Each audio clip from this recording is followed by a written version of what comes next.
अल्लाह ताला ने कलम से फरमाया, कलम लिख। मालिक क्या लिखूं?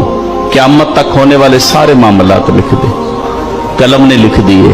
कहा कलम लिख। मालिक अब क्या लिखूं? फरमाया लिख ला इलाहा इल्लल्लाह। कलम ने 70,000 साल में लिखा ला इलाहा इल्लल्लाह। मालिक ने कहा कलम लिख। मालिक अब क्या लिखूं? फरमाया लिख मोहम्मद रसूलुल्लाह।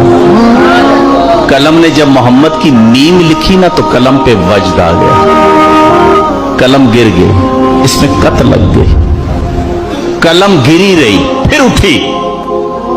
70,000 साल में कलम ने लिखा मुहम्मदुर रसूलुल्लाह। कलम जब लिख चुकी ना तो कहती मालिक तेरी करम नवाजी, तेरी मेहरबानी, तूने मुझे तौफीक दी है, मैंने तेरा जिक्र लिखा है, तेरा कलमा लिखा है। या अल्लाह एक सवाल है, क्या तेरी मखलूक में कोई इतनी उम्र का आदमी होगा?